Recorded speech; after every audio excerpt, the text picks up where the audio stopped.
지난주 우리는 여호수아서 1장 1절에 나오는 여호와의 종 모세가 죽은 후에 이 한마디 말씀에 담겨있는 그 의미를 살펴보았습니다.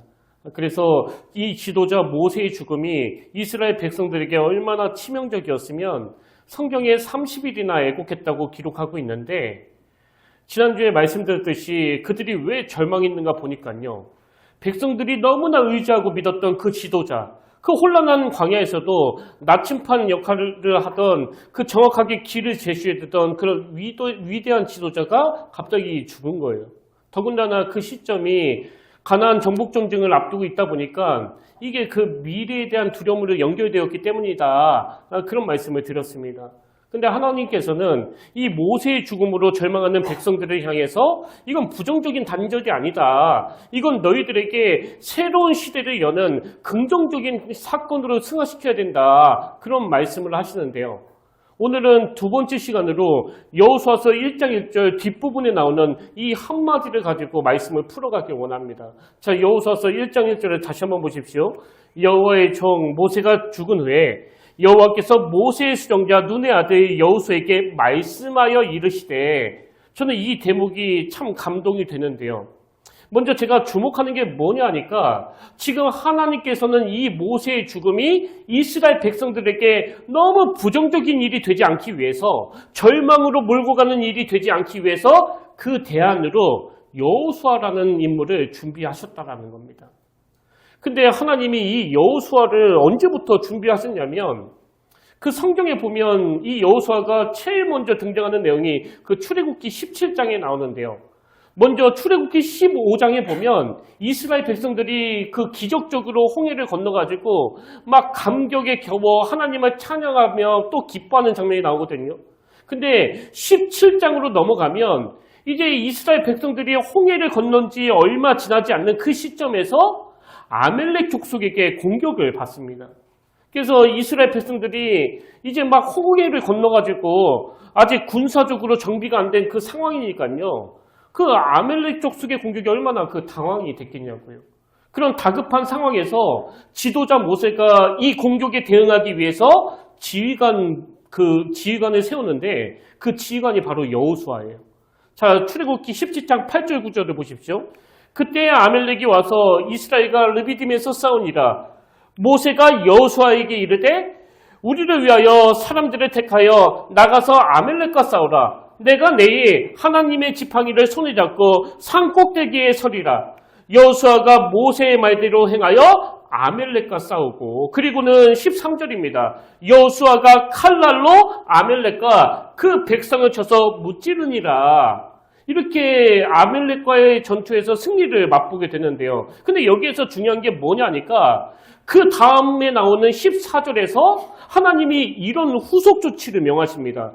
여호와께서 모세에게 이르시되, 이것을 책에 기록하여 기념하게 하고 여호수아의 귀에 외어 들리라. 내가 아멜렉을 없이하여 천하에서 기억도 못하게 하리라. 그리고 나오는 게, 모세가 제단을 쌓고 그 이름을 여호와 니시라 하고, 이게 여호와 니시, 여기에서 유래된 단어거든요. 근데 여러분, 지금 하나님이 모세에게 명하신 그 후속 조치가 뭐예요? 여호와 니시, 이 아멜렉과의 전투에서 승리케 하시는 여호와 하나님을 여호수아에게 계속 들려주라는 거예요. 아마 이때는요, 모세 자신도 하나님이 왜 나한테 이런 명령을 하시는지 꿈에도 몰랐을 거예요. 근데 하나님은 홍해를 건넌 지 얼마 되지 않는 그 시점부터, 아멜렉을 물리치고 승리하는 그 사건부터 이 여호수아를 등장시키시고 훈련시키셨는데, 제가 감동을 받는 포인트가 뭐냐면요, 하나님은 오늘 본문에서 그 이스라엘 백성들이 모세가 죽는 이 사건 때문에 미래에 대한 두려움으로 절망에 빠지지 않도록 무려 40년 전부터 그 대안으로 여호수아를 준비하고 계셨다는 겁니다. 그리고 하나님은 이스라엘 백성들이 본격적으로 광야에 들어가기 전부터 이 여호수아를 발굴하시고 또 키우시고는, 민수기 17장 18절부터 세 번역으로 한번 보십시오. 주님께서 모세에게 말씀하셨다. 너는 눈의 아들 여호수아를 데리고 오너라. 그는 영감을 받은 사람이다. 너는 그에게 손을 얹어라. 너는 그를 제사장 엘르아살과 온 회중 앞에 세우고 그들이 보는 앞에서 그를 후계자로 임명하여라. 너는 그에게 내가 가지고 있는 권위를 물려줘서 이스라엘 자손 온 회중이 그에게 복종하게 하여라. 이렇게 하나님은 이스라엘 백성들에게 모세가 죽은 후에라는 이 사건이 절망으로 몰고 가는 사건이 되지 않도록 오래전부터 그 대안으로 여호수아를 준비하셨는데요. 근데 여러분, 우리가 여기서 꼭 기억해야 되는 게 뭐냐? 이렇게 일하시는 하나님의 방법은요, 오늘도 마찬가지라는 거예요. 물론 하나님께서는 우리 개인이 어떤 절망적인 상황 때문에 막 무너지지 않도록 그때그때마다 힘 주시고 또 위로해 주시고 또 피할 길을 주시지만, 하나님의 시선은 현실에 부딪힌 그 상황만 보시는 게 아니라 우리 인생의 모세가 죽은 후에라는 이 상황이 도래될 때를 위해서 지금도 계속 그 사람을 키우고 계신다. 이게 오늘 본문에서 굉장히 중요한 포인트입니다. 자, 그럼 하나님은 그 사람을 어떻게 키우기를 원하시느냐? 제가 몇 달 전에 그 오른쪽 새끼발가락을 심하게 다친 적이 있는데요. 여러분도 뭐 가끔씩 그럴 때가 있잖아요. 급하게 움직이다가 또 뭐 잠결에 막 비몽사몽 움직이다가 어디 모서리에 어디 모퉁이에 확 그 발이 부딪히는. 저도 몇 달 전에 여기 목양실에서 급하게 나가다가 그 책장에 오른쪽 새끼발가락이 세게 부딪혀갖고 그 시커멓게 피멍이 들었던 적이 있는데요. 뭐 얼마나 아팠는지 아마 제가 그 목사만 아니었으면 막 떼굴떼굴 그 자리에서 굴렀을 거예요. 정말 죽는 줄 알았습니다. 그리고는 그 부딪힌 그 발톱을 보는데요. 저는 뭐 태어나서 발톱이 이렇게 새까맣게 죽어가지고 너덜너덜 들러지는 경우는 처음 보거든요. 뭐 워낙 조신하게 자랐기 때문에. 그래서 제가 굉장히 막 조심스럽게 그 들려져 있는 발톱만 잘랐는데, 인터넷에 검색해 보니까요. 이건 그 성장세포가 다쳤기 때문에 뭐 발톱이 더 이상 안 자랄 수도 있고 또 자란다 하더라도 그 기형으로 자랄 수 있다는 거예요. 그래서 제 마음에 이제 나는 앞으로 이 발톱이 없는 상태로 내가 살아야 되나? 이런 생각을 하면서 그 낙심의 시간을 보냈는데요.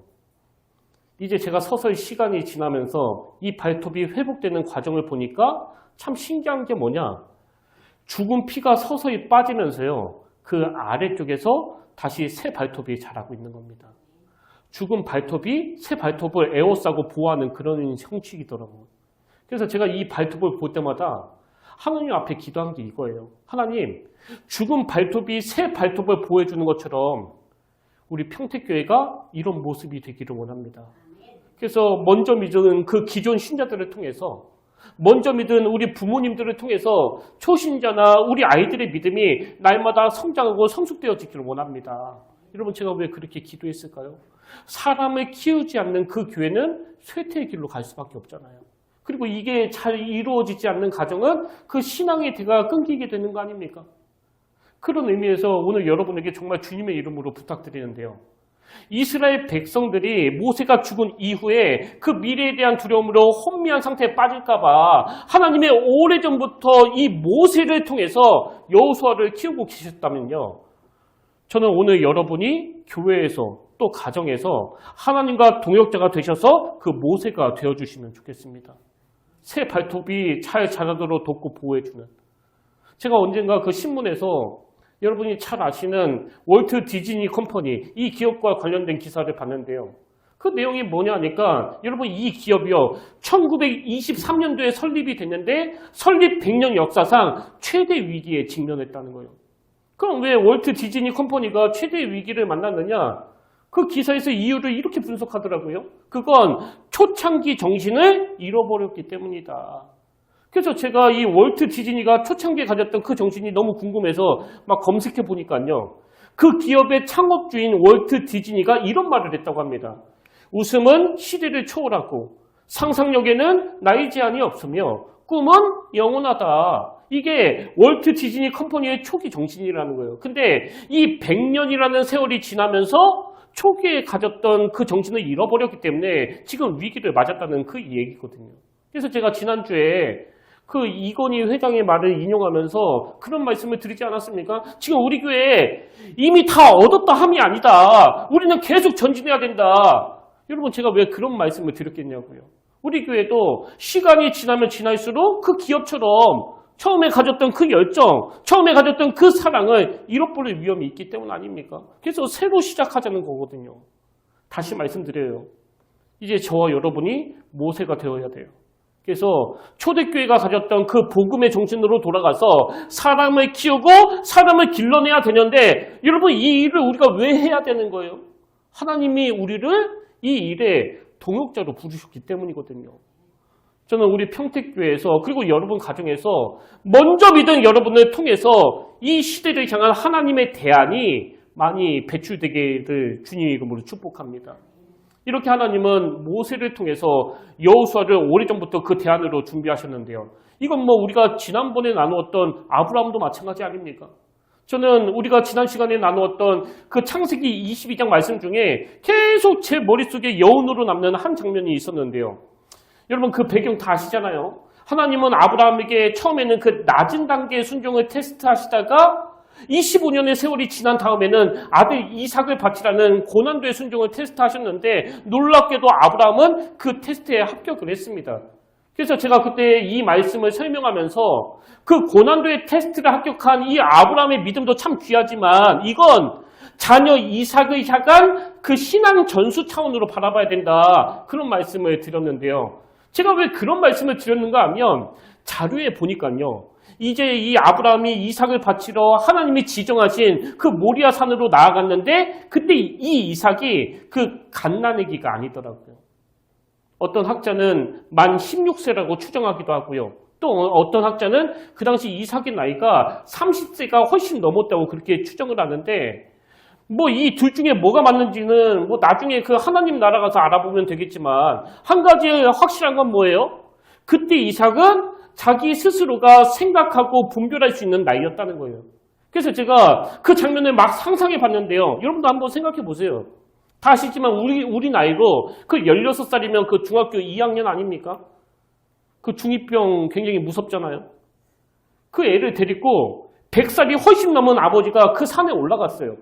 그리고는 그 연로하신 아버지가 막 손을 막 부들부들 떨면서 이 이삭을 매달아 놓고 막 묻고 있는데 여러분 그 중2병 걸린 애가 그냥 가만히 서가지고 주여 뭐 그랬겠습니까? 그 자리에서 아니 우리 아버지가 뭐 노망이 들었나 막 이러면서 확 밀쳐버리면 끝나는 일이에요. 그리고 또 아브라함이 이삭을 번제물로 바치려고 할 때 그 순간 산 밑으로 뛰쳐내려가면 끝 아닙니까? 그럼 왜 이삭은 그 늙은 아버지가 자기를 묻고 죽이려는 제스처를 취할 때 아무런 반응을 보이지 않느냐? 제가 막 상상력을 발휘하면서 그 본문을 다시 읽어보니까요. 제 눈에 유난히 띄는 말씀이 창세기 22장 6절입니다. 자, 먼저 5절에 보십시오. 아브라함이 종들에게 이렇게 말해요.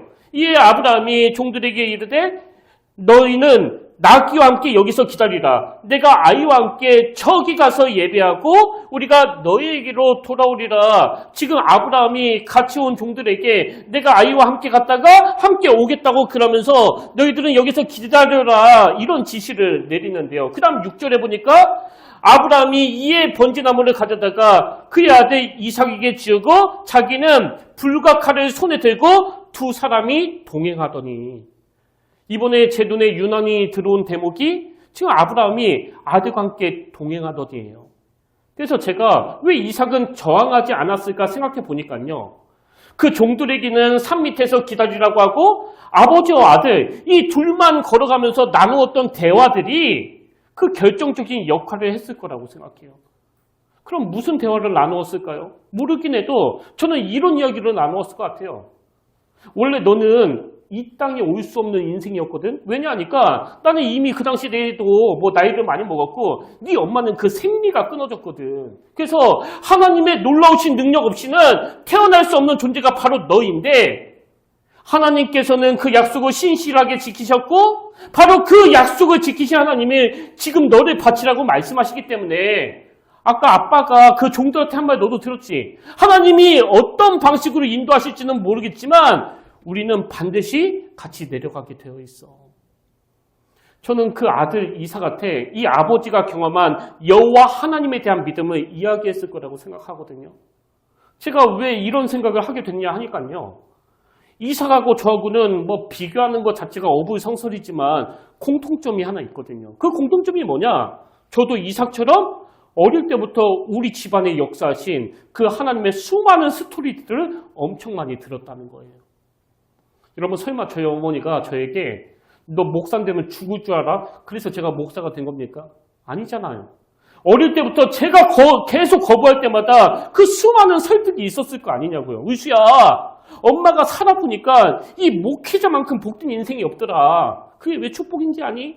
말씀을 깊이 공부할수록 하나님의 크고 광대하심, 그리고 그분이 행하실 그 은밀한 일들을 알게 되거든. 그리고 우리 집이 위기 중에 위기에 빠져 있을 때 하나님이 어떻게 피할 길을 주셨고 또 누구를 통해서 일하셨고 엄마가 막 답답해가지고 눈물만 흘리고 있을 때 하나님이 어떻게 만져주시고 어떻게 위로해 주셨는지 그 어머니 본인이 겪으셨던 하나님에 대한 일하심을 계속 제가 들어왔기 때문에 제가 그 늦은 나이에 목회자가 되기로 결심한 거 아닙니까? 뭐 강제로 한 거 아니거든요. 그런 의미에서 여러분, 제가 정말 여러분들에게 호소드리는데요. 여러분들께 나눠드린 그 묵상집 있잖아요. 예수님과 함께하는 묵상집. 그리고 또 여러분이 작성하고 있는 감사 노트, 설교 노트, 그거 여러분 혼자만 보시면 안 되고요. 자녀들에게 하나님의 일하심을 들려주는 재료로 사용하셔야 돼요. 그리고 온 가족이 저녁에 함께 모여서 오늘 하루 동안 아빠가 경험한 하나님, 엄마가 경험한 하나님, 그 하나님이 여러분 인생에 어떻게 인도해 주셨는가를 모세가 여호수아에게 그랬던 것처럼 계속 들려주셔야 된다는 겁니다. 저는요, 우리 교회 속회 모임도 이런 차원에서 이루어지기를 원해요. 여러분, 우리 속회 모임에서 속장과 속도원 사이에서 지난 한 주간에 있었던 그 하나님과의 스토리.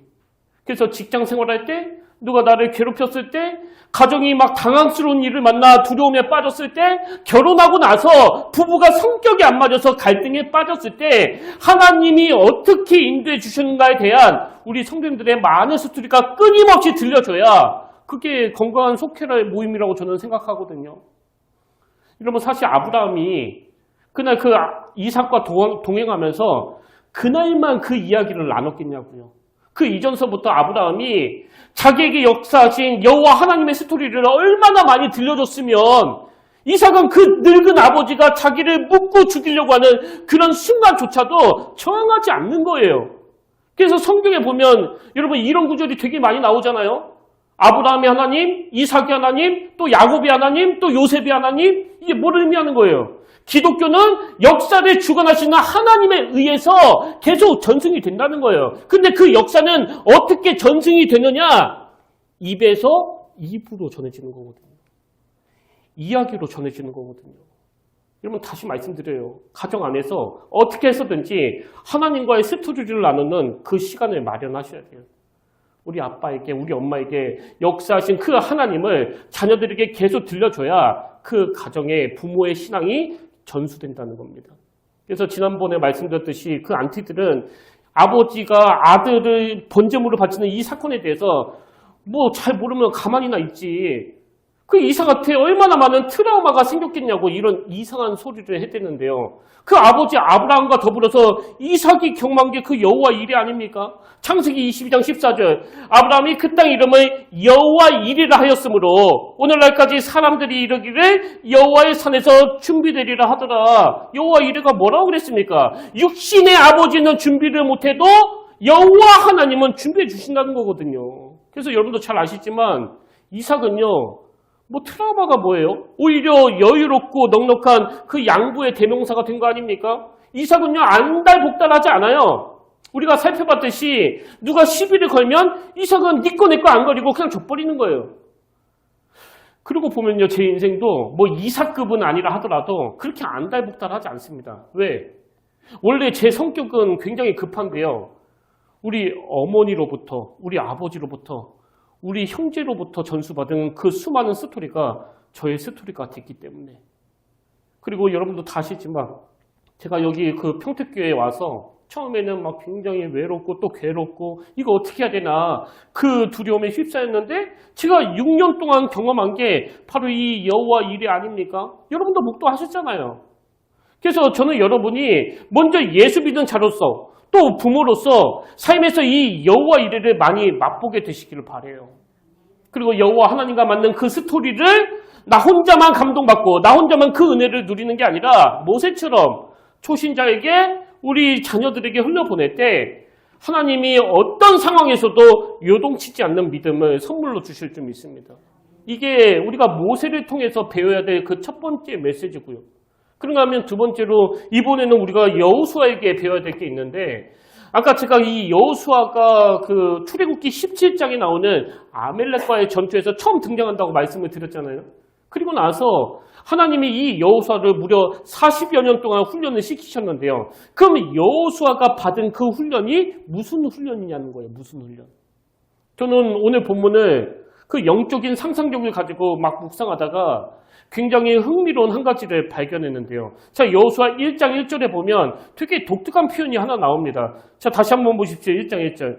여호와의 종 모세가 죽은 후에, 여기 보니까 모세를 표현하는데 여호와의 종이라고 표현했잖아요. 근데 그 다음에 보니까 여호와께서 모세의 수종자 눈의 아들 여호수아에게 말씀하여 이르시되, 예전 개역 성경에는 모세의 시종 이렇게 번역되어 있거든요. 이게 참 이상하지 않습니까? 아니 왜 똑같은 주의 종인데 모세는 여호와의 종이라고 그렇고 여호수아는 모세의 종이라고 하냐고요. 아니 누가 저한테 오셔가지고 여호와의 종 남문희 목사님과 남문희 목사님의 종 김의수 목사님 그런다면 저는 뭐 되게 기분이 나쁠 것 같거든요. 근데 여러분 이 여호수아서 1장을 누가 기록했는지 아십니까? 여호수아예요. 자기가 기록한 거예요. 그래서 저는 자기 스스로를 모세의 종이라고 표현하는 이 여호수아를 묵상하다가 딱 떠오르는 성경 구절이 있었는데요. 그게 출애굽기 33장 11절입니다. 사람이 자기의 친구와 이야기한 같이, 이 사람이 모세예요. 사람이 자기의 친구와 이야기한 같이 여호와께서는 모세와 대면하여 말씀하시며, 지금 모세는 여호와 하나님과 대면을 하고 있는데 그 시간에 여호수아는 뭘 했는가 보니까 모세는 진으로 돌아오나 눈의 아들 젊은 수종자 여호수아는 회막을 떠나지 아니하니라. 그러니까 모세가 하나님과 대면하는 그 시간에 여호수아는 텐트를 지키고 있었어요. 그런데 여호수아가 그 텐트를 얼마나 우직하게, 얼마나 충성스럽게 지켰으면 이제 모세는 하나님과의 대면을 마치고 진으로 돌아왔는데 여호수아는 여전히 그 회막을 떠나지 않고 있는 거예요. 그래서 제가 자기 스스로를 낮추고 또 주어진 임무에 충성하는 이 여호수아를 보면서 깨달은 게 있는데요. 하나님은 그 시대의 대안으로 여호수아를 훈련시키셨는데 어떤 훈련을 시키셨느냐? 한마디로 말하면 태도 훈련을 시키시는 거예요. 영어로 attitude 훈련. 제가 최근에 본 책 중에 퇴근길 다시 태도를 생각하다 이런 제목의 책이 있는데요. 이 책은 그 기자 생활을 32년이나 한 그 베테랑 기사가 쓴 책이거든요. 제가 보니까 얼굴이요, 그 프로 중에서 동치미라는 프로에 자주 나오시는 분이시더라고요. 이 책 프롤로그 제목이 이렇습니다. 오늘 나의 태도가 내일의 내 인생이 된다. 그러면 사실 이분이 그 기자 생활을 32년을 했으니까요. 각계각층의 그 얼마나 다양한 사람들을 많이 만났겠냐고요. 근데 이 기자가 수많은 사람들을 만나고 나서 자기가 내린 결론이 뭐냐? 자기가 여러 대단한 사람들을 만나보니까요. 뭐 그 사람이 얼마나 특출난 능력을 가지고 있느냐. 그게 그 성공의 비결이 아니라 그 사람이 가진 태도가 그 사람의 성공을 결정짓더라는 거예요. 그러니까 그 사람을 평가하는 잣대는 실력이 아니라 attitude, 그 태도라는 겁니다. 그런가 하면 하버드 경영대학원 데이비드 말터스라는 이 교수도 똑같은 말을 했는데요. 자, 한번 들어보십시오. 사람이 가진 기술적인 역량 때문에 고객에게 훌륭하다는 소리를 듣는 전문가는 극히 드물다. 전문가의 반대말은 기술자라 부른다. 그 다음 보세요. 전문가는 능력이 아니라 대부분 태도에 달려있다. 이게 하버드 교수님이 한 말이래요. 그리고 에튜튜드라는 제목의 책에서 제가 재밌는 사례 하나를 발견했는데요. 여러분 그 명품 가방으로 알려진 그 루이비통 아시잖아요? 이 루이비통 그 디자인 감독인 마크 제이콥스라는 사람이 이런 말을 했습니다. 여성의 매력은 무엇을 입는가에 달린 것이 아니라 어떤 애티튜드를 보이는가에 달린다. 이건 뭐 남성도 마찬가지 아닙니까? 여러분 이게 다 뭘 의미하는 거예요? 그 사람의 태도가 그 사람을 규정한다는 거거든요.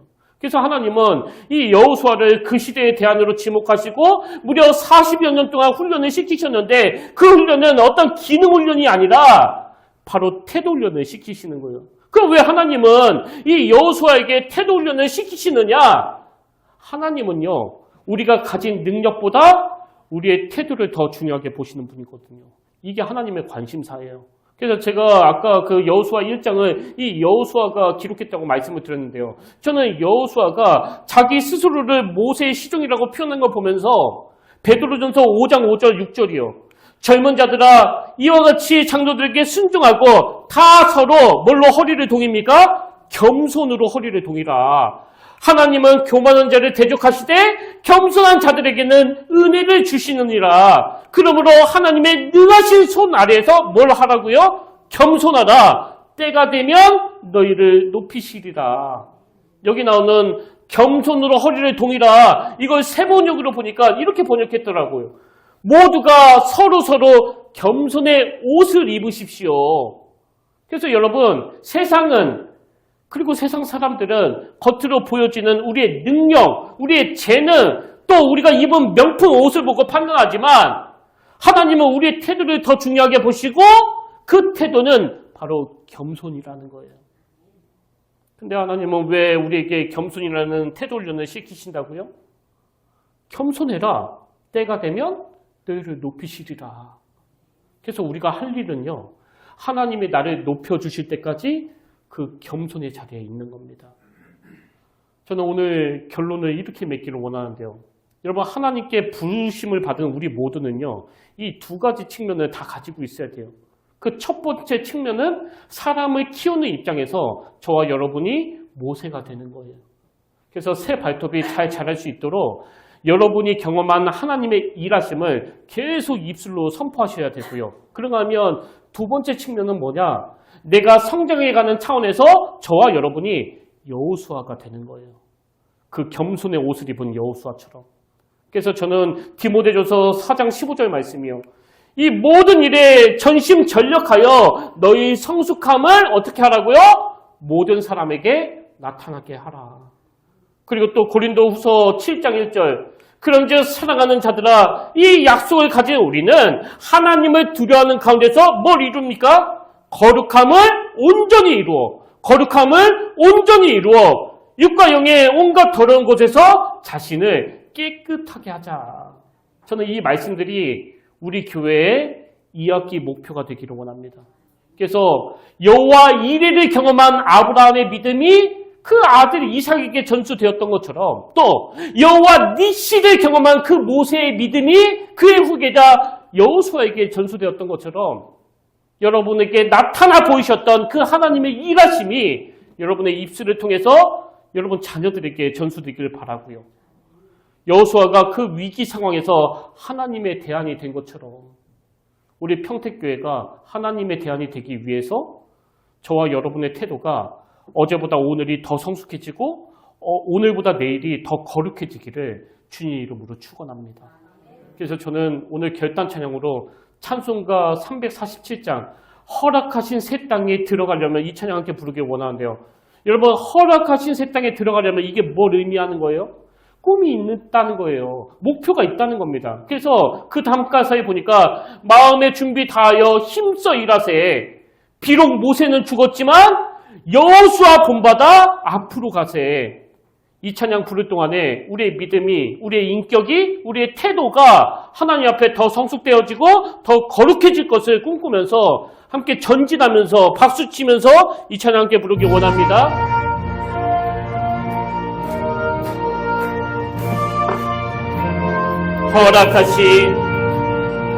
허락하신 새 땅에 들어가려면 마음의 준비 다하여 힘써 일하세.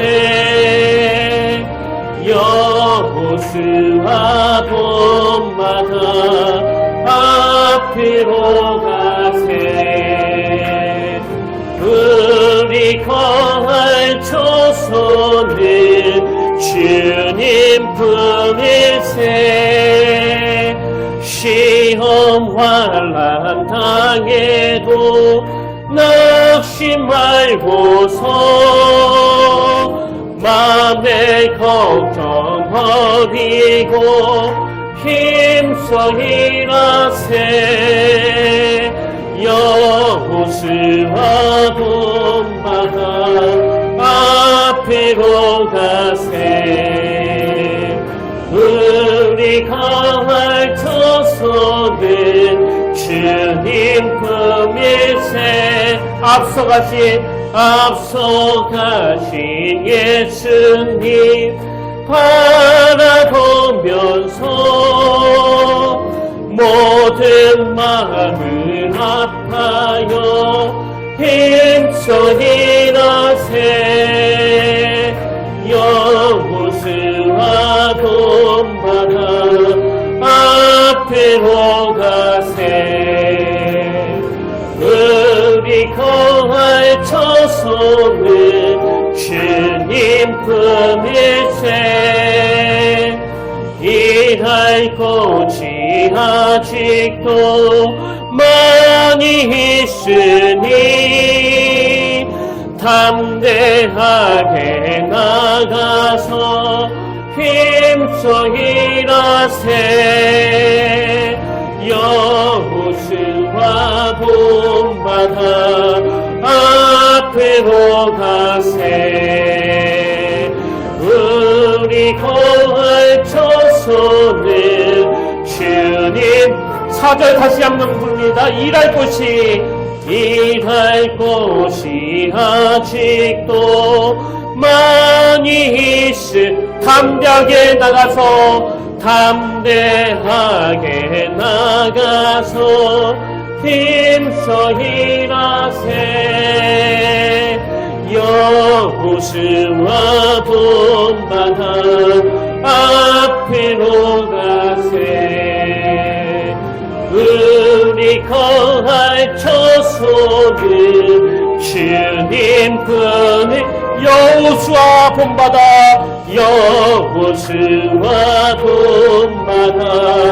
앞으로 가세. 우리 거할 처소는 주님 품일세. 아멘.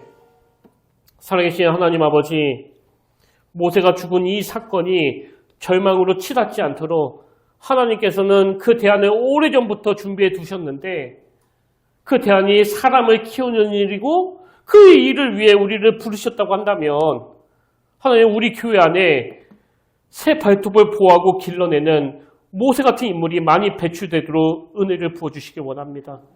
더불어서 우리의 믿음이 잘 전수되기 위하여 삶 가운데 여호와 일에, 여호와 니스를 많이 맛보도록 역사하여 주시길 원합니다. 그러나 하나님, 우리 모두가 다 이루었다 함도 아니요, 온전히 이루었다 함도 아니라 이 사도 바울의 고백처럼 하나님 앞에 가는 그 순간까지 말씀으로 훈련받기를 원하오니, 어제보다 오늘 더 거룩을 꿈꾸며 오늘보다 내일 더 성숙을 향해 나아가는 그런 여호수아 같은 어른들이 되게 하시고, 우리 아이들은 어른들은 모습을 보고 배우고 흉내내면서 이 시대의 대안으로 잘 준비가 될 수 있도록 인도하여 주시옵소서. 이번 한 주간도 각자 서 있는 그 자리에서 하나님과의 스토리를 만들어가는 복되고 아름다운 주의 자녀들이 되도록 함께하여 주실 줄 믿사오며, 이 모든 말씀 사랑이 많으신 예수님 이름으로 기도드립니다. 아멘. 이제 우리 다 자리에서 일어나셔서 파송 찬양으로 사람을 살리는 노래 이 찬양 함께 부르고 축도로 예배를 마무리하기를 원하는데요. 여러분 이 찬양 부르실 동안에 한편으로는 여러분을 향한 하나님의 기쁘신 사랑을 느끼시길 바라고요. 또 다른 한편으로는 여러분에게 주신 그 귀한 사명을 발견하는 시간이 되기를 바랍니다. 오늘 말씀을 기억하면서 또 결단하면서 이 찬양 함께 부르기 원합니다.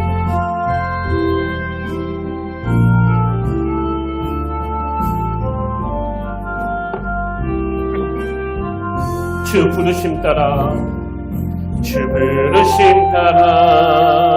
예수 이름 부르며 나의 인생을 드렸네.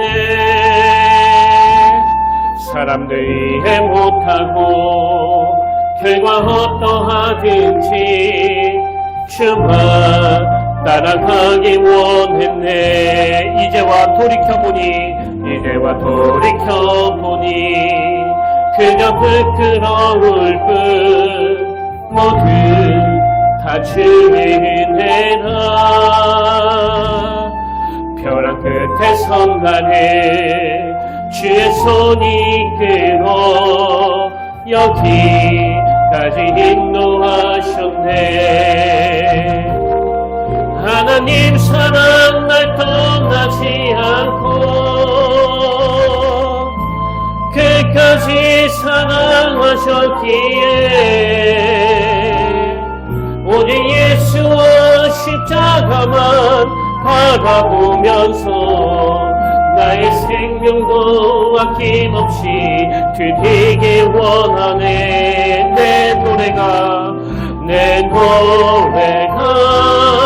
상한 영혼 일으켜 다시 살게 하는 노래가 되길.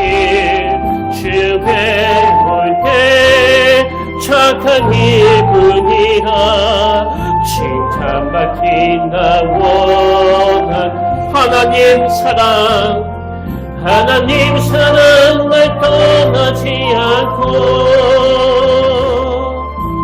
끝까지 사랑하셨기에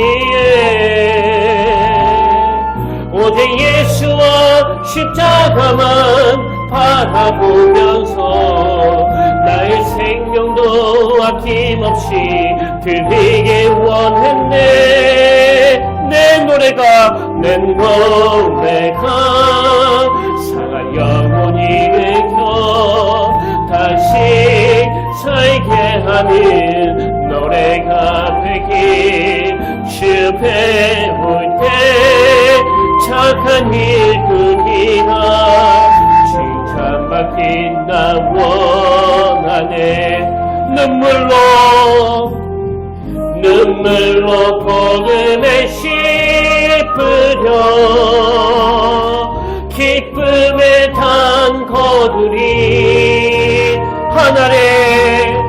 하늘의 미랄처럼 죽어 다시 살리라. 내 노래가 상한 영혼 일으켜 다시 살게 하는 노래가 되길.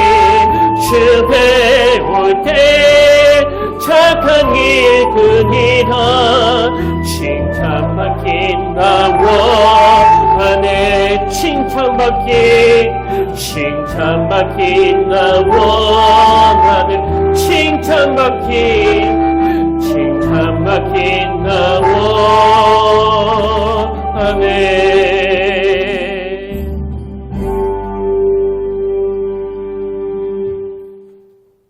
그런즉 사랑하는 자들아, 이 약속을 가진 우리는 하나님을 두려워하는 가운데서 거룩함을 온전히 이루어 육과 영의 온갖 더러운 곳에서 자신을 깨끗하게 하자.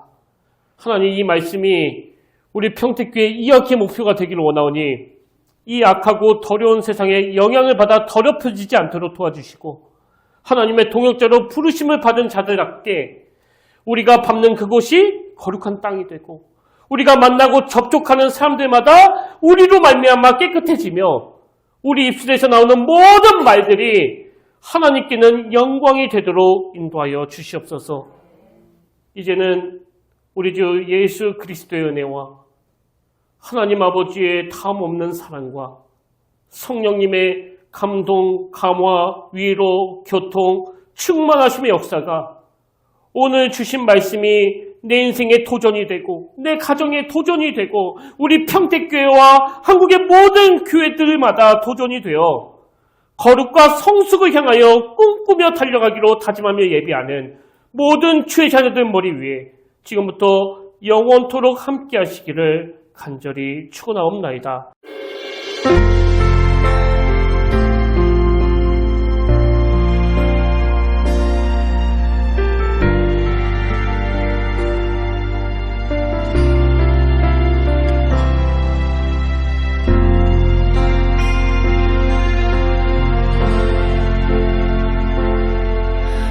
지금 서 있는 이곳에서 높임을 받으소서. 내가 밟는 땅 주님의 땅이니 하늘이